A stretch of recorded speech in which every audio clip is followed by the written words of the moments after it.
Greetings everyone, Deb here from Slap Happy Sewing.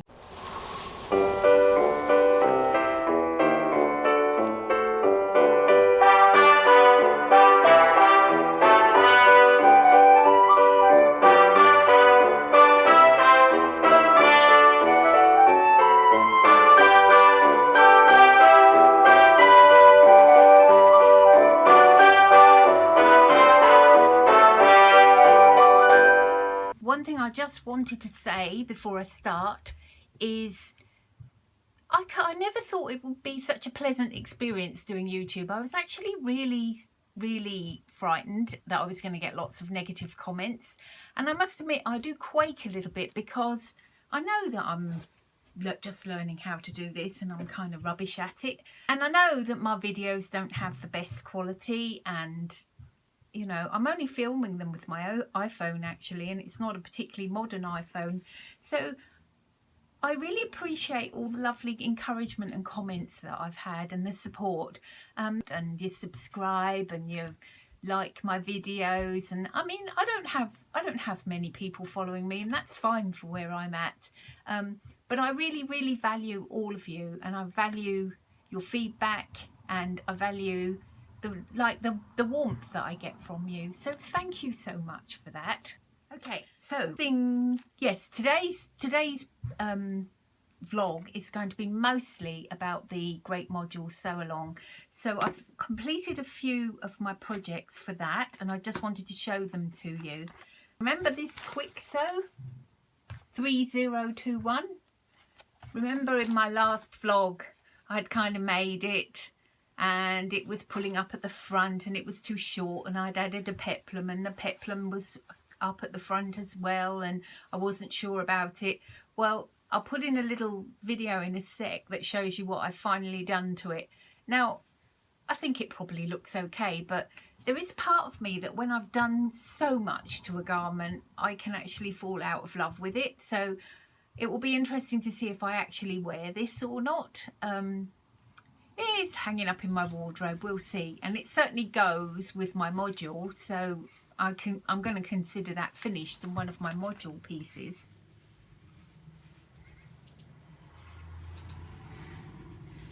The next one is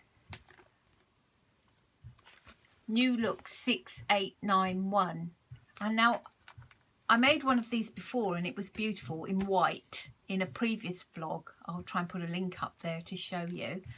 Lovely little blouse for the summer. I made pretty much the same view as before. I made view D, but it didn't have the little ties on the sleeves, and instead it's got a tie in the front. I used this fabric. Let me see if I can find it. This fabric here. Oh my goodness, so beautiful. And I don't think I've ever made anything with an edge print before, and it was different in different parts of the fabric, so I had to cut it out quite carefully, and yeah, it came out pretty nicely. I'll pull, and remember that I'm wearing the 3/4 pants that I upcycled last week. I upcycled them from short 3/4 pants to slightly longer 3/4 pants. But yeah, very happy with this one. Yes, and I finished that topper. For the topper, this is also one that this blasted topper has had so much done to it. It's filled around with, it's been recut, it's had things taken off, put on. You definitely don't want to look at it too closely because yeah, some of the stitching is not that accurate, but because it's navy, it does kind of go into the background, or I'm hoping, that's what I think anyway. But I'm hoping I will wear it though, because I really do need a kind of navy cardigan. It's kind of cardigan come jacket, so I'll just show you it here.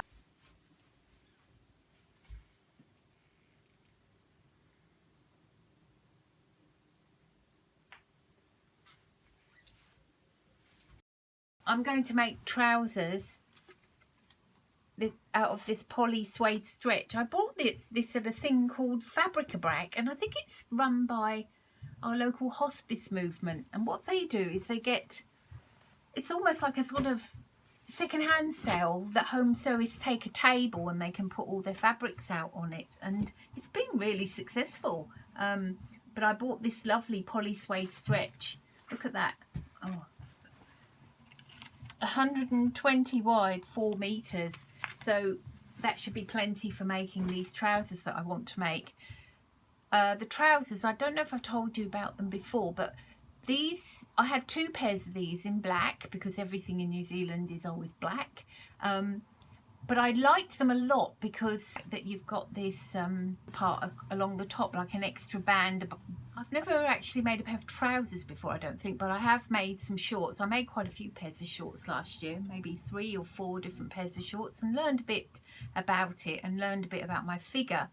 And funnily enough, when I was coming home the other day from work, I realised that I could perfectly understand why the ready-to-wear trousers I was wearing were not fitting me correctly, and it probably exemplifies why I've always had trouble finding trousers that fit me properly. Yeah, it always the same problem. To explain, what usually happens to me with trousers is what's going on here. And that is that generally they're too short from crotch to waist. They usually slip down and there's too much in the hips. But these trousers, not to have this problem, these black ones, because they've got an extra, they don't have a fly and they have an extra little panel across the top. I carry almost all my weight on my tummy. I don't have a big bottom and I don't have particularly big hips. I'm just a tummy and a bust person. I guess we all have our shape. What makes these ones better, if you can see, is that this extra band here. So this is the pair I've still got. The other pair I've taken apart that you saw in pieces. So that's the one I'm going to use. Final top I'll show you now. This is another one of these Burda tops. This one's been made in a kind of fine type of material, whatever. But it's Burda 7509 again. You'll see that I've made a couple of these before in cotton. It's actually come out better in a slinkier fabric. This is another pattern I had altered an awful lot, but it's finally good, and it's a great top for the summer as an undertop because it's smart enough not to be too, you know, it's very, very cool, but it's smart as well. So that's the last one. So I think that's me done. Took me a while to get this video made, but we're done now. So so that's those are my makes for the sew along. So that is the navy blue top, the purpley coloured top, this top, the topper, and the navy 3/4 pants that I upcycled. So when I make the navy trousers, that will be my module finished. So if I can get those done soon, what I'm going to do is to do a little fashion show and try and film myself wearing the module in all kinds of different ways. It's actually been kind of cool making a module. I hadn't really thought of that before, although I do look in my wardrobe and I notice that I've got a lot of clothes that go with navy. I've always loved navy, so I've got a lot of things that go with navy, but never actually managed to buy navy trousers very often since I've been in New Zealand. That should balance that up, but I'm very keen because I much prefer wearing navy to black. I feel that I don't mind wearing black in trousers, but I do feel it's a bit of a killer colour for me. I think black can make me look really washed out, and I haven't had my colours done for years and years, but I used to be a redhead. I mean, now I'm so dyed, you don't know what colour my hair is. It's actually, I've put sort of dark blonde on it at the moment. But yeah, I used to be a redhead, and I used to be like in the old-fashioned way an autumn, and I used to love those autumn colours, and I guess I still gravitate towards them. I think black looks bad on me because my undertone is a little bit on the yellow side, so I'm more kind of, I'm not pink and white, I'm more peaches and cream. But maybe that's just my perceptions and I'm really not. But anyway, that's what I like. So I like navy. So I'm very happy to have all these extra navy things. I've got lots of things that go with navy. So a navy module is navy and, you know, some lighter tops. It's going to really work well for my wardrobe. And I'm very excited about it and looking forward to seeing how many outfits I can make when I get this module put into my wardrobe. So that's me for now. Thanks for watching. See you again soon with the trousers, hopefully. Bye.